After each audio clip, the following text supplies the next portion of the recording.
This is the Panther 88. It is a Tier 8 German premium medium, and it's a rather interesting vehicle. It's basically a slightly tweaked version of the Panther 2, with a better gun, more mobility, but a worse armor profile. I actually really like this tank. I didn't do all too well in it back in the day when I played it, but in terms of the gun, it's actually quite an enjoyable vehicle. Penetration-wise, it's bad. 203 mils on the standard. I mean, that's pretty good for a medium, but oh my, bad. 240 on the gold. That's not going to cut through much. The damage per minute, though, is pretty good at 2,400. Its dispersion is incredible, and its on-movement is probably the best in Tier 8. It is an incredibly accurate vehicle, which is one of the major reasons why I actually like playing it.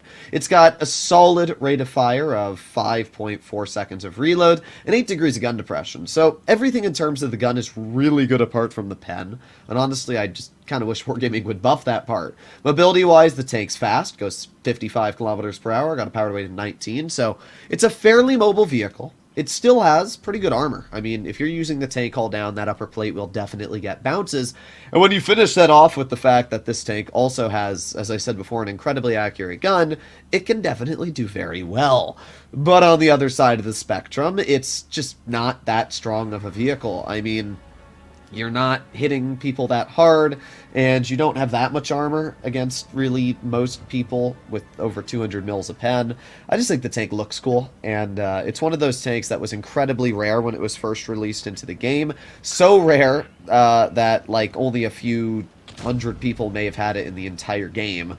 But then Wargaming has, at this point, released it maybe 5 times, so it's not that rare anymore. You can see the good mobility, though. This tank is very, very quick on acceleration. Up against us, we have a Chimera, a Pershing, and that's all they have for mobility. But if their team is smart, they will make their way over to the side of the map. You can see that really, really good accuracy here. We got the Panzer 07, unfortunate.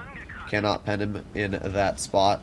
Also got the T-30. Honestly, their whole team's kind of looking at me right now, and I don't necessarily like that. So if I don't have to, I'm not going to fight them. Our T-30 is getting absolutely bonked, which is not good. Dude's already lost all of his health. Yep, just keep sitting there, T-30. Okay, well, we have the T-32 off to the side. Let's aim it on his lower plate. There you go. Bruh. Cannot believe he actually just hit that. That's kind of cringe. Alright, well, at least the T-32 gets shot. Kind of hoping he maneuvers his way on up here, but problem is we don't really have the armor to fight him.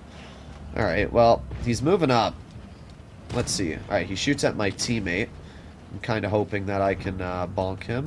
There you go. Nice 223 damage shell. Oh man, this is not looking good though. Alright, let's bonk him again. There you go. Another shot. Bisante shoots. Let's go for another shell into his vehicle. Is he just trying to tunnel me? I'm not really sure what he's doing, but there you go. We're getting bonks out. We're getting big low rolls as well, which is rather unfortunate, but at least we're bleeding him. Our Panther 2 is pretty healthy as well, which is quite important. Let's get a shell into the Bisante. There you go. You can see the nice DPM on this tank getting the job done here. We're going to, oh, I was going to say, hopefully clear the T-32, but doesn't really matter as he is dead either way. We're absolutely bonking this Bisante, but he lights my teammate on fire, which is obviously not what I want. We get a shell in, however, oh, we were able to angle our hull at the last second. Alright, let's back up, and hopefully we are able to survive just a tad bit longer. I don't think we're going to live. Okay, that made very little sense. The 50 TP fired a gold round into us, which, okay. I was trying to track him, but, I mean, we did track him, but I was trying to track him and pen at the same time and possibly perma-track him. But obviously that didn't all too work out very well. I mean, this is a really bad team. It's a 5-0, and there's nothing I could have done to change the outcome of this game. The Panther 88, as I said, it's a pretty fun tank. And like the gun, we had a couple low rolls this game, but overall, the gun worked fine. I mean, we were able to whip out 2,480 damage. If I had just gone for the 50 TP instead of trying to track him, we probably could have done about 2,500, but yeah, when you have a T-30 deal 0 damage, your other Tier 9 deal 600 as the 2 best tanks on your team, and also overpowered tanks, Yeah, and then their two tier 9s do the top, so, oh well. As I've gone over multiple times, with the new matchmaker, it's very hard to win games, especially in lower tiers when you have up-tiered games and your top-tier players don't know what they're doing. There's just not much you can do about it. Alrighty, here we are, second game. Are we going to get another loss? Well, not much I can do about it. What do we have? An M4A1 Rev. We got a Progetto 46. Okay. Well, let's see what we can do. I am going to wait here for now. I mean, our team is playing fairly aggressive towards the other side of the map. We have the Prog spotted. I'm just glad that I was able to detect him. Is he going to go fully wide? Yes, he is. Hopefully we didn't get spotted from that. No, we didn't. Okay, good. Got the BZ over there. Got the Rev in front. I mean, right now, all I'm doing is I'm just waiting to see where the enemy team goes. Imagine if that had hit. That would have been crazy. But yeah, right now I'm just waiting, because every time I make an aggressive maneuver, I just run into like 8 tanks. So I think it's a lot more beneficial. And we should be able to bonk this Rev. There you go, 219.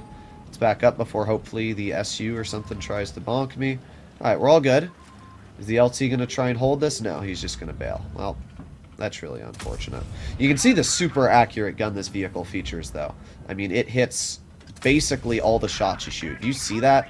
That is absolutely incredible. And it makes the tank very, very enjoyable to drive. Hit the T-77 easily. We're going to bonk him again. There you go.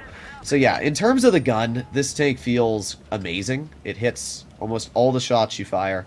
It's really, really good in that aspect. We got the Prog up top. We're going to bonk him once for 202. I'm really hoping that my team supports me, but we'll see. We will see. I need to hold this. I mean, if I stop... Well, crazy. I knew the SU-152 was behind me. I almost knew that was a guarantee. Just wasn't sure if he could see me from where he was, and apparently somehow he was able to. So at this point, I'm going to try and... Oh boy, I can't leave. I'm basically screwed, but I should be able to back off at least like this for now. Our team is winning the other side of the map, which is obviously quite good. So we're going to chill here. We're going to turn around.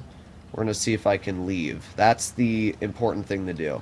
I really thought that my team was going to try and help me, but they just didn't, which is really annoying, to be honest.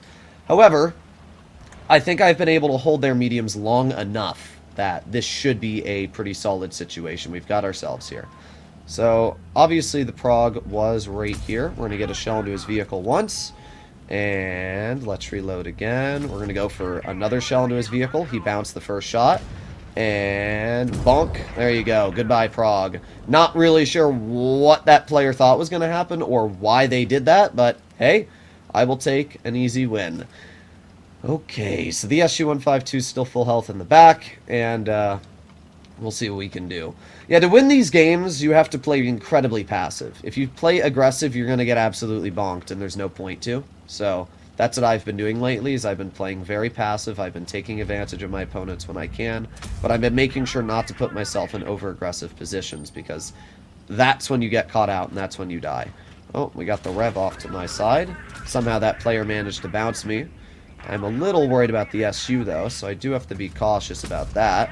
Get another shell into the Rev. Do you see how nice the gun is on this tank, though? I mean, the DPM is... It's alright, but it's the accuracy. Having an accurate gun just makes your tank feel so much more enjoyable, and it's one of the major reasons why I really, really enjoy the Panther 88. So we get a nice shot into the Rev. He bounces me because we angle the hull up, and the LT-432 finishes him off. So this was a good game. We did over 3,000 damage. We got a solid win. I really, really like this tank, and I think it's fantastic. I mean, it's definitely going to fall apart in a non-skilled player's hands, but I think if you know how to drive it well, you'll do pretty well in it. So there you go. Let me know what you guys think about this tank in the comments down below. I've been trying to review some of the more obscure tier 8s out there, just because, why not? I mean, I'm not going to review tanks like the T-44-100. Maybe I'll call it the worst tier 8, but like, for the most part, I'm trying to review vehicles that you don't see too many videos on lately, because they just aren't talked about, but are still pretty fun. So hopefully you enjoyed the video. I'll see you in the next one. Bye-bye.